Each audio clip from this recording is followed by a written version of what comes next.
Safety Net Studio presents. Candace is lifting heavy shit, and I'm cooking. Yeah. Pass me that tie, bitch. Wow. That just happened.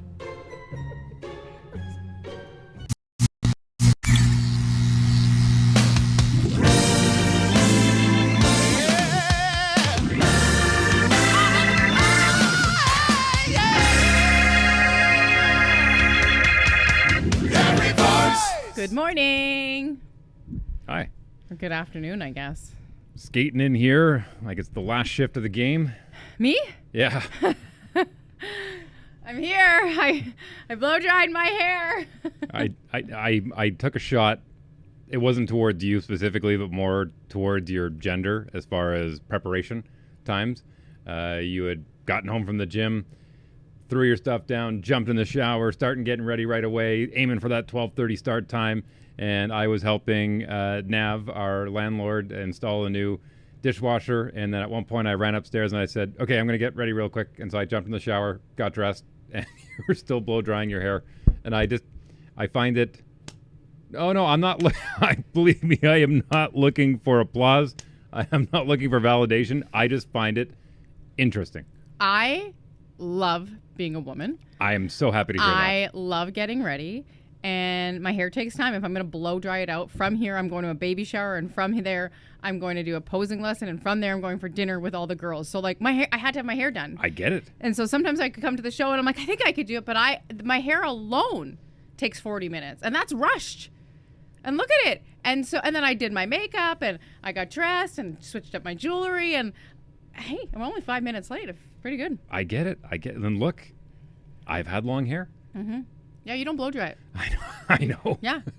I like a good bounce, you know? Uh-huh. Hey, I'm here. Cheers. I appreciate it. You look great. Thank you. You always do, but you look great without all that.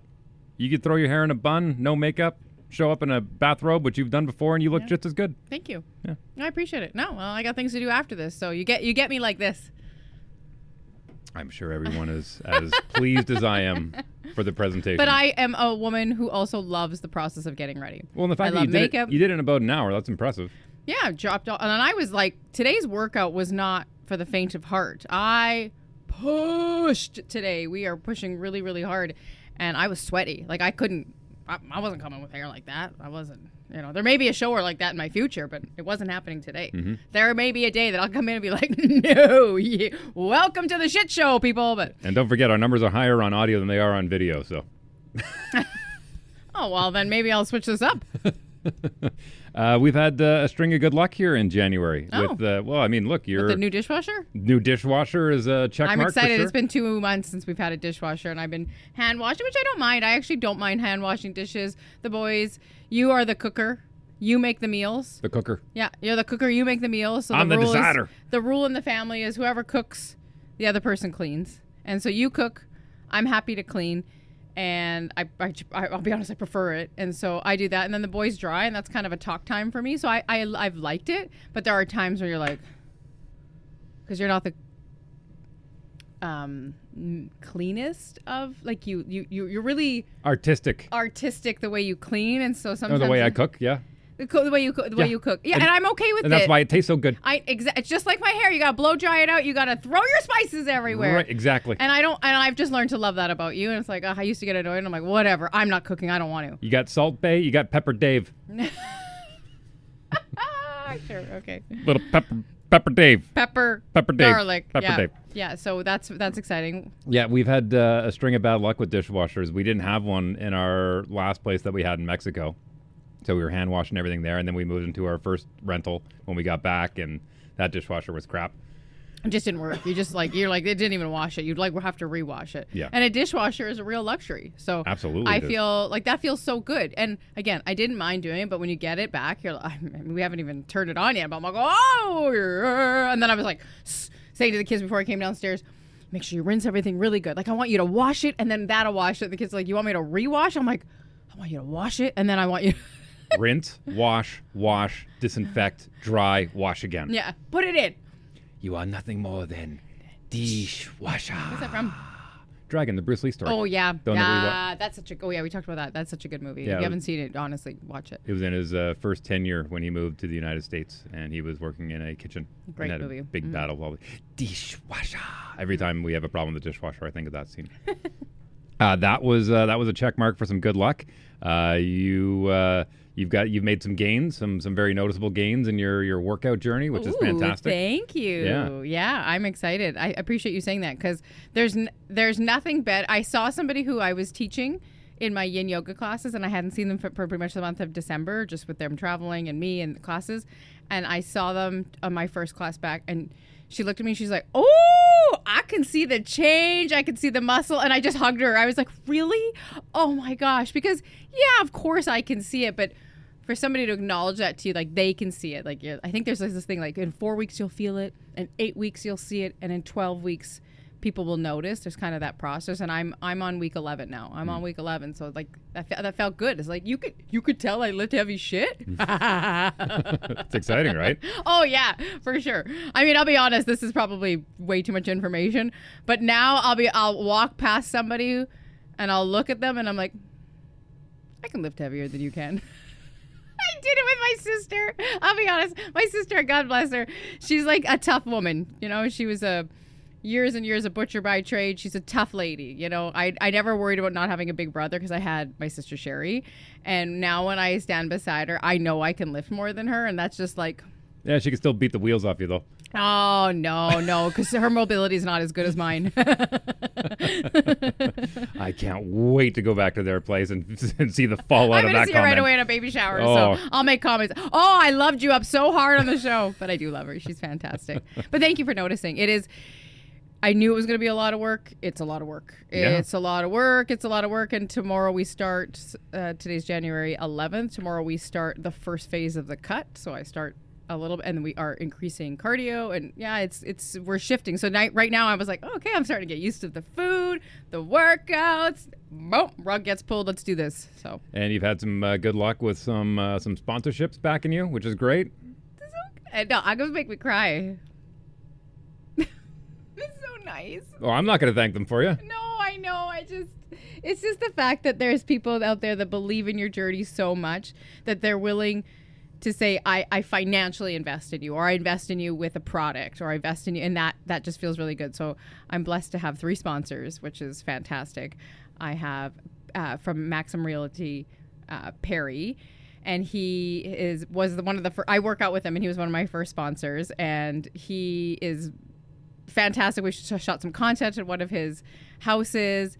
And Fox Ridge Homes. Yes, and it was such a beautiful home, and just to go in there and to be able to shoot content, because I really wanted to pair his stuff with educational content that I could put out there. And just as somebody who's super creative, I love that I was given the opportunity to be able to be creative for a brand. That's the part for me. I'm like, I can be so creative with your brand, and you don't want something, you know, maybe like generic. And I'm like, I have this idea, and I just like to kind of do that. So it's been fantastic. So Perry is I'm championed by Perry. I'm fueled by my gym, Overtime Fitness, and Fancy Infusion. I'm gonna cry. Fancy Infusion.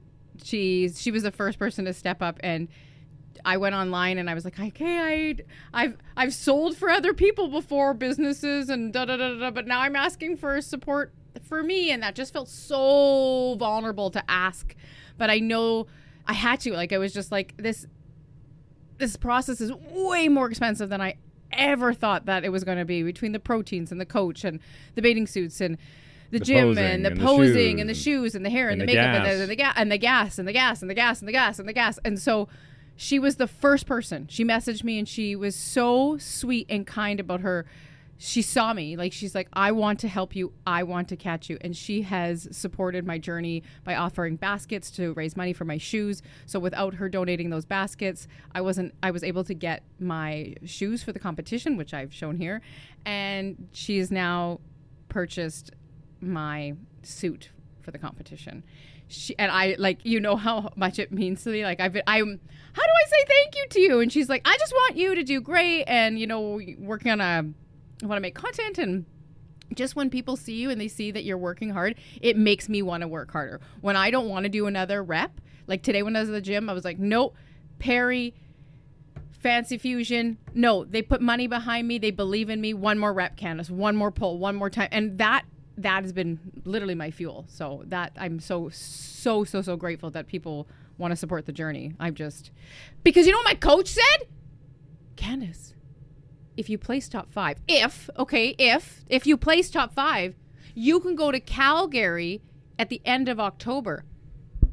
What does that mean? That's Worlds. Worlds? Worlds. Or nationals? I don't know what Worlds of Nationals. I don't know. I think that's the first time Worlds has ever been held in Canada, and we can go. You can go and you can get your pro card. I mean, I don't even really understand all the things, but he said, if you were to place, would you go? And then you're thinking, immediately, I'm like, oh my gosh, of course I would want that. So then I don't go to reversal. Then my mind starts going, okay, well, how much more do I have to train? How much money is that going to cost? And it's just like, it's exciting, but also you're like, okay, just get me to the first one. Just get me to the first one. I have 21 weeks left. Congratulations. Thank you. Thank you for letting me talk about it because I get so excited. And now, and the posing. The posing is so hard, but we start posing. Candace is lifting heavy shit, and I'm cooking. Yeah. Pass me that tie, bitch. Wow. That just happened. You know what? I'm going to take an hour and a half to get ready now. Yeah, I'm going to take all the time I need to make sure I look good. You should blow up You your need hair. to start getting ready in 5 minutes. I said it. What? It is very, very, very, very, very kind of you to ask, and let me shine a light on all those people because they're just wonderful. I'm super grateful. I'm going to link all of them in the bottom if you're looking for a house, if you're looking for some jam, if you're looking for a gym, or if you want to support me. But I feel very supported and very loved. Good. And thank you, you as well, and the family being able to cook for me. Woo! It's a process. The real support comes starting tomorrow, I suppose, when you start the cut and your food starts going down. Yeah, just a little bit. He's not doing it like a rip it off like a Band-Aid. It's steps. So next week I'll have more of an insight of what that looked like for me and tracking. And now the tracking gets really much more serious in the sense of we use an app, Fit app. And so you put your food in and like I have to send a screenshot at the end of every single day what my macros and everything are. And then when he was talking to me about it, I thought, oh man, like here we go. So this is not foreign to me. I remember when I was training for hockey, it was lots of eating. I mean, we were bulking all the time because we were, on the ice twice a day and working out, doing dry land training and trying to keep the weight on was a struggle. And so it was you'd eat seconds and you'd have a bowl of rice on top of that. You'd have protein shakes and creatine and yeah, this is I can't get behind creatine yet. I've tried it. Every time I have creatine, I feel like I'm going to I feel like a balloon. Like it bloats me up so much. Protein my body's finally gotten used to. I understand the point of creatine. It's actually really good for women in perimenopause as well. It's great for your brain and everything.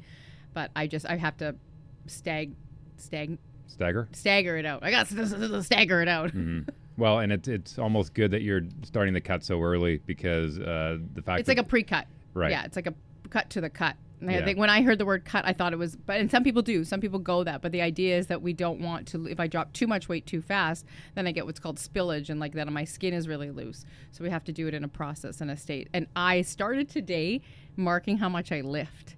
And do you know how badass that felt? Just Well, writing it down. How much are you lifting? What do you bench, bro? What do you bench? How many reps do you do? What do you max out at, bro? I don't have it in front of me. And Are you doing bench press? Yeah, I do bench press. Wow. Yeah, I do bench press and deadlifts. And you should come with me one time. Nah, I'm good. Are you gonna cook instead? Yeah, I'll cook you a nice meal when you get home. No, honestly, I'm done with all that. I am happy with the weight that I'm at. Like, I keep in mind, I was 250 pounds at one point. Oh, I know. Yeah. Yeah, I know. Actually, can I be honest? We do, like what's it called, hip thrusters, right? And so we're on a Bosey ball, and then he brought over a weight, and he brought me over like a 55-pound weight, and I was like, oh, I'm not going to lift 55 pounds. And he looked at me and he goes, how much does Dave weigh? And I was like, close to 200. He's like, you could lift 55 pounds. And I was like, oh, yeah, good point. And that's what a coach is for, right? Like, it's like you can do that. So I know that you were 250 pounds. Yeah. And you've done a great job trimming yourself down. Yeah. So I'm just shy of 200. I'm happy in there. I keep my diet tight. I do my calisthenics. And you're very good about, as a yoga teacher, I'm very proud. You do yoga very regularly. Yep. Every single morning you do yoga. People always ask me that. I said, no, Dave is a yoga guy and he does yoga. And when I want to train yoga or take a class, you do it with me. And don't forget, I trained you for a short period of time before you went in for one of your final shoots for Playboy. Where I took you to the YMCA. Oh, I remember it too. I remember the first time you dropped on one of those ladders and you're like, okay, run the ladder. And I looked at you, I'm like, what? I was like, that's not how I train. I just walk and I walk. And I just was counting on the fact that my body would hold, but it changes. And yeah, you've offered a few times to actually, starting tomorrow, we have to do abs every single day. So I know. I know you're going to want to train me in abs. Oh, I got a great ab workout. Oh, boy. Well, look, we were trained very early, and keep in mind through the 90s and late 90s, there was a lot of change in training, and core was a big one. You switch up from pull to push when it comes to your arms and your back and your legs and that kind of stuff, but it was core every day. And it's very interesting how it runs parallels towards society. I mean, if you take care of your core, everything else falls into place. And it's absolutely true of the body. If you take care of your core, everything else will fall into place. It's true. If you take care of your downtown, your suburbs will be fine. Not the other way around. I mean, you can do curls all you want. You can do preacher curls all you want. But if you let your legs go, then you're walking around like a stick legs. Exactly. You know what I mean? Like it's a whole body situation. But you're right. The core is and when your core feels tight, then everything else starts to feel good. But yeah, as somebody who's had 2 C-sections, and even though I do yoga and everything, I know that that's where I'm going to have a lot of I don't want to use the word issues, but more training and concentration and mind-body connection. And yes, so I will ask for your help to do. And I'll do them with you. Okay, I'll here do we them go. with you. Oh, 6-packs. We'll do it before and after. Perfect. Yeah. Yeah, I'm down for that. Oh my goodness. You remember last week how we were talking about the hills that we would die on? You got a new one? You building a new hill? I You're have piling up some snow? Well, I have one I know of. Like, I've already knew one. And 2, I thought, okay, what are my hills? Really, what are it? And it was brought to my attention that one of the hills that really, really, really gets me, that I want to stand on and really make a point of, is good customer service. I cannot stand shitty customer service. Fun fact, I've worked in retail sales for pretty much my whole life. I've done sales for other companies, directors, training. I was a training supervisor at a very young age. I love retail. I think it's a really great way if you're looking to be in any sort of public speaking or selling. It's a great way if you want to be a salesperson, get into retail. Start with selling a shirt if you want to sell a car. In the last week, I have gone to several stores in the mall. I've hit the mall with the kids and looking for stuff. And when you walk in and there's somebody with a mop in their hand or they're folding something and they don't even look or acknowledge you and say hello, it drives me bonkers. Not a greeting, not a hello, not an open-ended question. And I know one of your first jobs was also in retail. Yeah, I've done lots of retail jobs. And it is so frustrating because we live in a world where everyone's like, shop local, shop with your local. And I totally understand that you want to support your local brands. But when big box corporations come in and they have all these stores and they don't train the people properly, and it's like, oh, it's just a trendy place to work, and you don't say hi, and there's 6 of you on the sales floor, I walk out with my money in my pocket. And this is where I do believe small business owners have the advantage, because the owners tends to be on site, and the owner is so passionate and driven because they're up at 3 a.m. with ideas, and they're so grateful that you would walk in, that the owner gives really good service. But when I walk into these big corps and I don't get a hi or hello, I Wayne Johnson it. Now you have just mentioned a man who thrives on good customer service and holds a grudge when he gets bad customer service. Do you want me to share the story? Well, you share the story and I'll explain what I did. There's numerous stories, but this one in particular I think will cut through the clutter. I remember he and I were at... Wayne Johnson is your father. Wayne Johnson is my father. We were at Peter Pond Mall in Fort McMurray, Alberta. And my father is very not browsing around like, oh, let's go into that store. He's going there for a purpose. He's getting what he needs, and he's getting out. And so we walked into the store, and he stood there right in the middle of the store, and he did a full 360 and looked around. And it was about 30 to 45 seconds. That's a long time to be standing on the threshold. That counter goes over, yeah. And he said, okay. And we walked out. He said, let's go.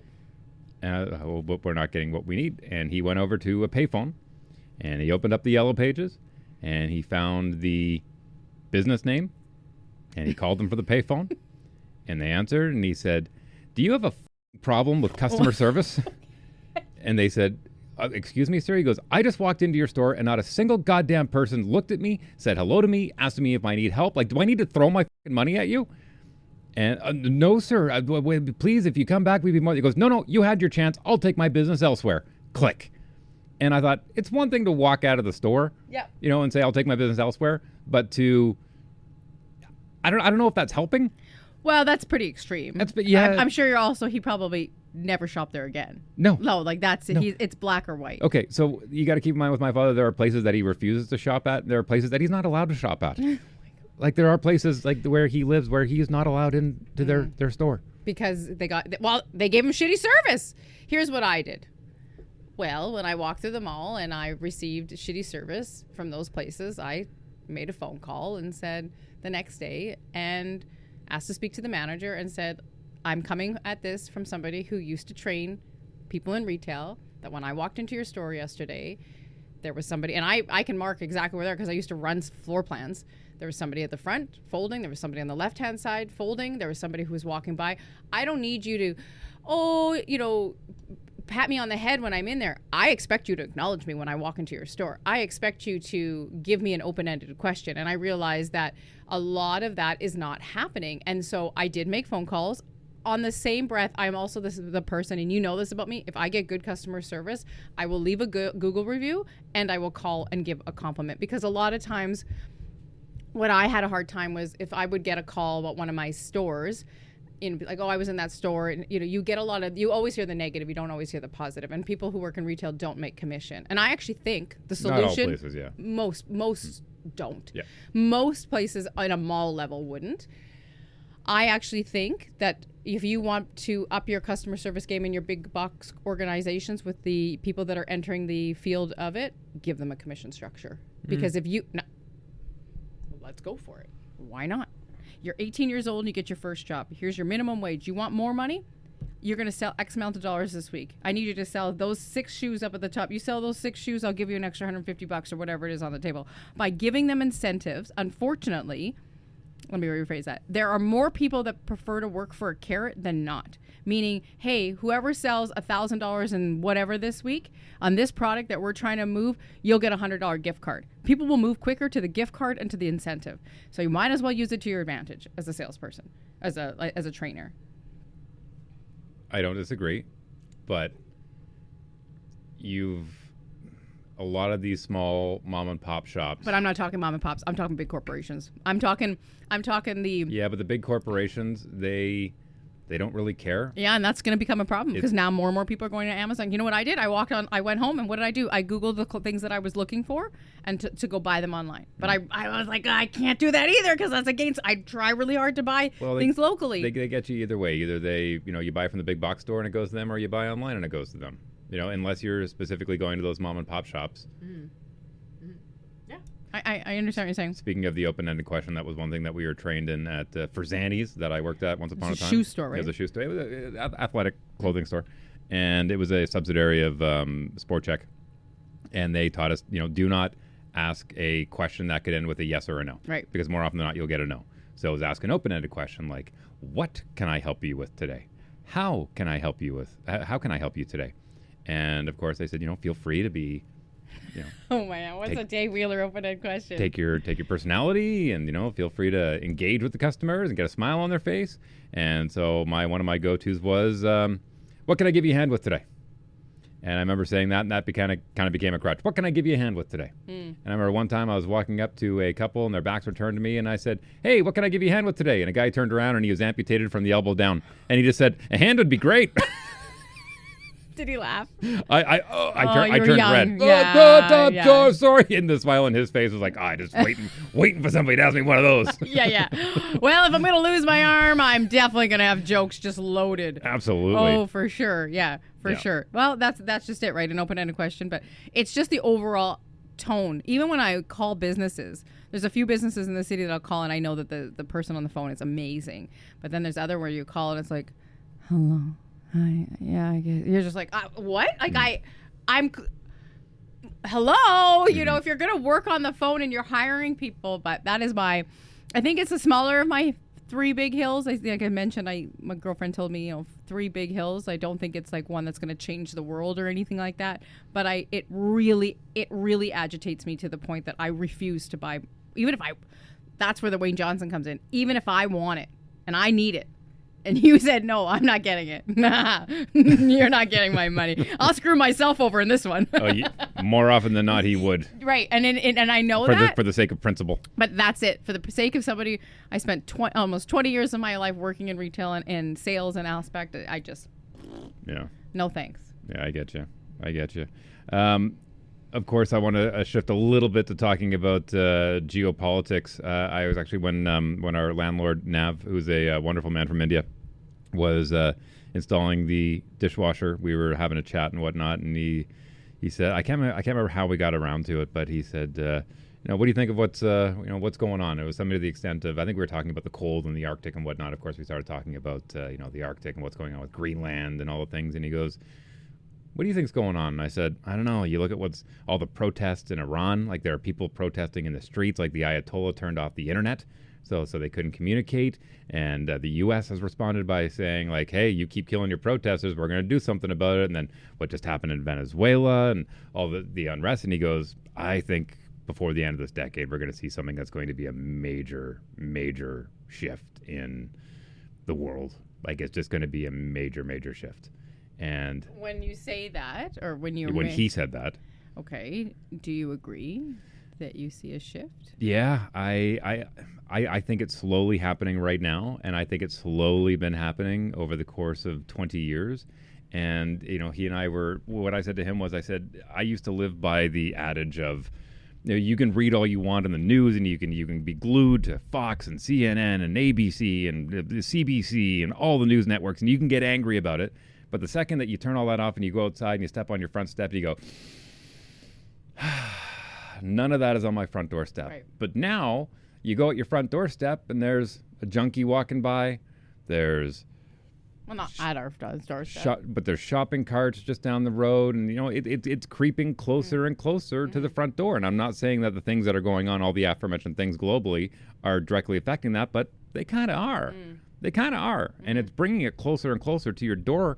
And it's happening so slowly that when eventually it does happen, it's not so much the shock and awe. It's kind of like, well, you let this happen. And when I say you, I mean society. You kind of let this happen.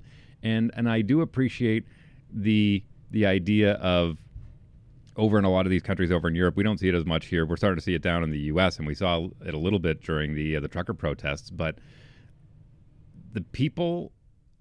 The government is supposed to be afraid of the people, but not in Canada. No, absolutely not. But in Europe, they are. In Europe will show up and say, "Okay, round them up, people." Not here, they won't. Mm-hmm. But I mean, you just see little things that kind of fly under the radar, like Mr. Speaker. You remember her? Well, and I've. Chrystia Freeland? Yeah, she's now leaving to go work for the Ukraine, and she's Zelensky's economic advisor. Like, she was the one that isn't that collusion? Isn't that what's that called when you go into the government? Corruption. And right, isn't that corruption? Well, honestly, though, look, can somebody actually leave a comment and say it's not? Well, because look, you worked for a foreign government who was aiding money over to it that you were supporting to get money over there, and now you're gonna go and I'm not gonna work here. I'm gonna go over here, probably because you're getting a great commission. Yeah, the $23 billion that she signed off on that went over to Ukraine. She went with that money. She's like, now I'll advise you on how it's supposed to be used. Like, but isn't that illegal? No, it's not illegal, but it's raises a lot of eyebrows. Yeah, but not enough eyebrows for people to say I want to change. There's also a lot of talk, and I kind of feel like we were ahead of the game on this one, talking about two of these big topics. But It looks like Western Canada is really serious about. Oh, I saw the Calgary people lining up, getting on over there. It's time for me to slide on over. Mm-hmm. Yeah, they're. Well, no, but I thought you said it would stop at Manitoba. It could. Or they're saying they would just go. Just as Alberta. it stands right now, it looks like Saskatchewan, Alberta, British Columbia. Oh, Manitoba would float on this side. Who knows? Who knows at this point? But between that and what's going on in the Arctic, like the U.S. has now said that they are not opposed to bringing in the military to annex Greenland. Why? What's going on with Greenland? I've not read anything about it. Okay, so keep in mind, our Arctic, which we talked about before, which is kind of like the gateway to the Northwest Passage. Oh, he wants it. The other bookend of that is Greenland. Like you go on the left-hand side is Canada, on the right-hand side is Greenland when you start going it's that passage. But who owns Greenland? It's kind of it's neutral territory. No, Greenland is they fly the I believe it's the Danish flag. Okay. The Danish Norway. They all kind of chip in and help out, but there's such a small population there. So the U.S. has during the Cold War they had bases up there, and the bases have been ignored. Since that whole thing fell apart in the 90s. But the bases are still there. Now they're thinking about repopulating them and just kind of putting there because they did get permission to put bases up there at the time. Now they just look like defunct Star Wars sets, like big, like remember GoldenEye, the movie GoldenEye, the James Bond film, the big satellites and everything up in the Cold War. Those are there. Okay, so what is it that is wanted by the states of Greenland? They want they want access. Yeah, it's like the gate. It's like the gate to get into the Northwest Passage. Canada. Well, no. So Canada's on the left-hand side, Greenland's on the right-hand side. So in order to get in, they want to patrol that. They want to make sure that they have that. And so between that and Venezuela, and it's just there's a lot of political tension going on around the world. But again, it's also slow, and again, just a little bit at a time. And this is a big thing for me, I would say, because I know a lot of people can get caught up in it, and you get and I know you work in media, so it's different for you than it is for me because you do have to read it, you do have to keep your finger on it, you do have to read.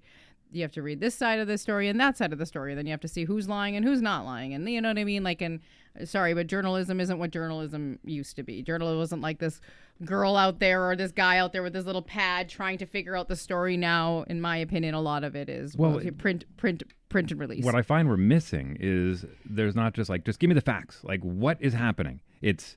Well, yeah, the people are just giving their opinions. Right, exactly. Yeah. And there used to be a right wing and a left wing, and then somewhere down the middle you could kind of find what was going on, but you can't even find that down the middle anymore. Now the middle is kind of saying, and this is what could happen, right? And that's why I think more and more people, I'm sorry to you, but I know this isn't what your focus is on media, but you got to turn it all off. Yes, it's important to kind of understand a little bit of it, but you can't. But you get trampled into the fear, and fear isn't good for the immune system. Fear isn't good for the mindset. Fear keeps you from doing things and progressing forward.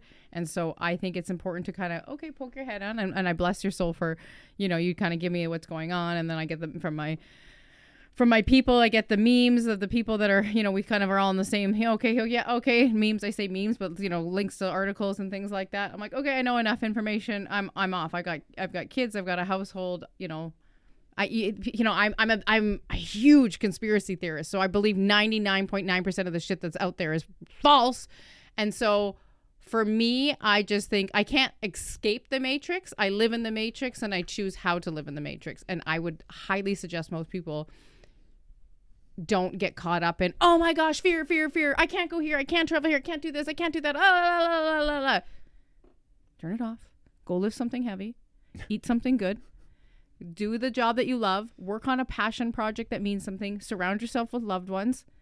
And that's you can't fly to a different planet. Sorry. Well, that's kind of what Nav and I said. And he even said, the Canada now is not the same Canada that he moved to back in the early 2000s. I think he got here in 2002 or 2003. And he and I are about the same age.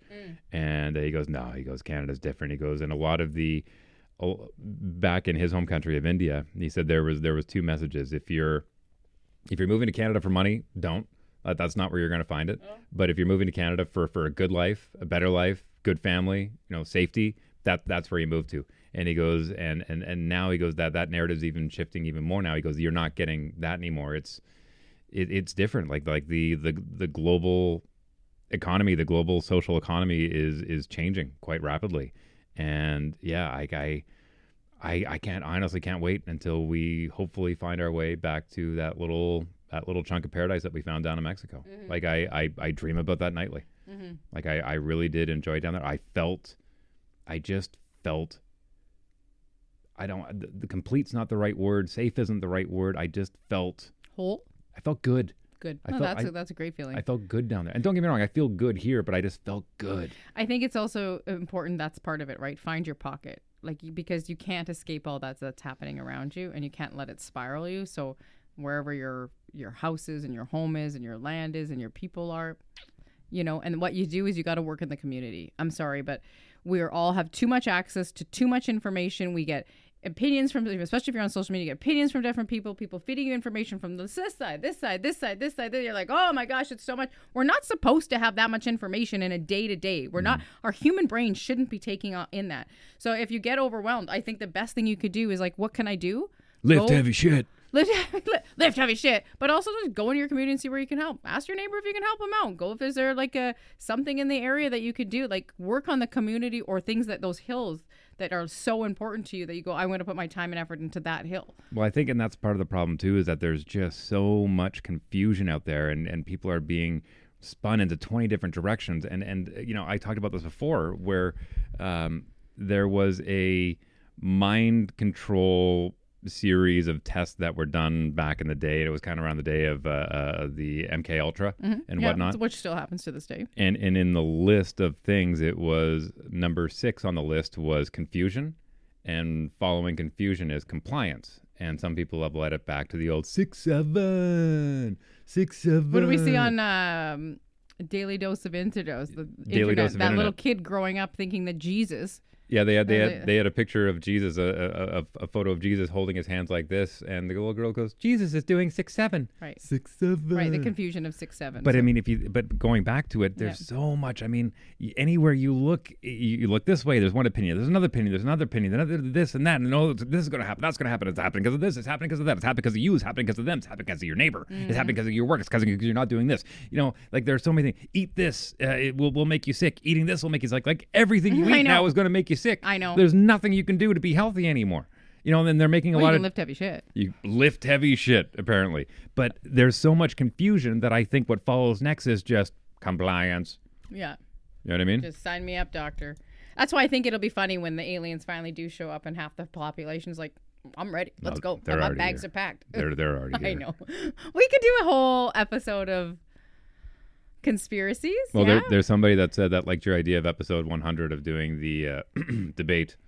Oh, your and I debate. Mm-hmm. Oh yeah, yeah. It started. I'll just say this. It started off in our house as me teaching the kids how to argue in a safe space by taking on a side of something that being critical thinkers. Be critical thinkers and taking a side that seems so ridiculous, and then that ridiculous idea turned me into going, well, I'll do more research, and then I'll just do a little bit more research, and then I'll do a little bit more research, and now I'm so far over on the research. I look back and I'm like, I even believe that anymore.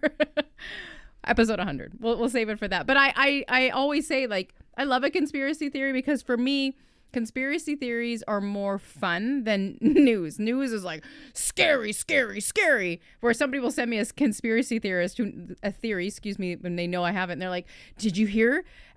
Elvis Presley died, but he's actually Donald Trump." And to me, I'm like, "Oh, this is fun. That's a rabbit hole I want to go down." Because I know that sounds weird, but there's more joy. It's ridiculous. And so I can choose whether or not to believe that, but it doesn't affect my day to day. I'm not like, I don't know, so. Well, you'll be happy to hear this then, that SpaceX and Elon Musk says by the end of this year, they're going to send one of the rockets full with Tesla trucks and robots and everything to Mars. You mean they're going to send it to Greenland where the fake Mars is, and they're going to send it to Greenland, and they're going to pretend.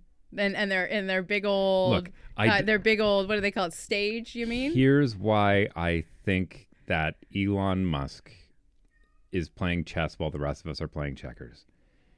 He is an autistic. He is autistic. He has Asperger's. Yeah. He's a high-functioning autistic. Mm-hmm. If he ever came across something that would prove to the contrary of everything that he's been working towards, there's a reason why he's been building these robots. There's a reason why he's been building these electric vehicles. There's a reason why he's been creating the Boring Company. It's all because he wants humanity to be a multi-planet species. And if anything that he saw with the trillions of dollars that he has spent, if there's any moment where he said, oh, this is all fake, that he would have come out and said, hey, everybody, it's all fake. It's all fake. None of this is real. Like, he just doesn't have the mental prowess to be able to go, I'll go along with this lie. Like, he's just not that kind of guy. Okay. And a perfect example of that is when he was in bed with the U.S. president. And they were doing the whole, no, hear me out on this. When they were doing the whole Doge cuts, like Department of Government Efficiency, nice slippers. There they are. Here we go. Here's your conspiracy theorist, everybody. The second that he started seeing things awry, he started going, Trump's on the Epstein list. Like he started coming right out, and he was angry because he wasn't getting what he wanted, and he was just willing to throw everything off. I'm not getting what I want. Fine, we're done. So that's why I think that he would tell the truth, is right. What you think. He's the type of guy that, like, he wouldn't be spending all of this energy on something that was fake. Like, it's just not feasible in his mind or anyone else's. This is like a teaser for episode 100. And that's not even really what we're arguing about. But does Mars exist? Does Mars exist?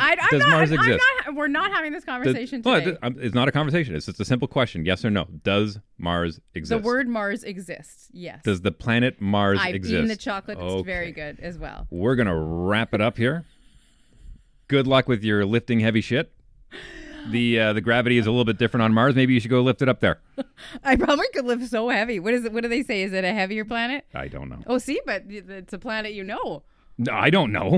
No, I've never been there. I feel like we're the Martians anyway. We were probably all on that planet, and all of a sudden some sort of guy with a lot of information had too much information, blew us all up, and we all flew to the other place. I don't necessarily think blew up, but I think that we were humanity, like the DNA, the markers of our DNA was put on some sort of ark and sent to a planet. Yeah. Like the story of Noah. Yeah. Similar, or even, if you want to dig into the But comics. do you think that he actually picked up mosquitoes and said, you too? Like, I mean, really, like, when you think of the whole story of Noah, I mean, I think it's great. They actually think they found that boat, eh? The guy that lives over by in Winnipeg? No. It was about 25 years ago or so. They were doing some archaeological digging, and they found a boat that fits all of the check marks of what would be needed to transport that many animals. I love the one there. It was great. I think it was Robot Chicken that did one where the boat is pulling away, and then you see unicorns and cyclopses going, God! Wait! Damn it, I told you set the alarm! Oh, I love that. Well, I saw somebody say that rhinoceroses. What are they? I want a hippopotamus for Christmas.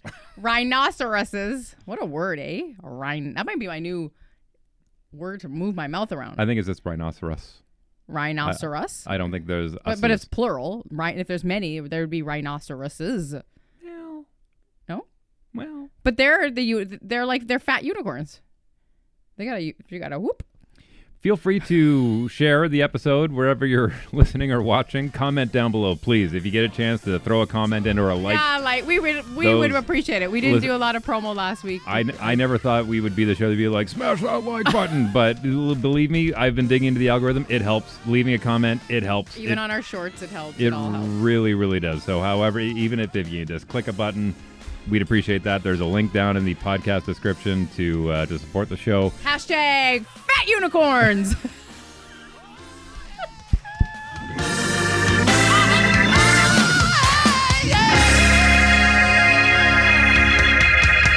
Every voice.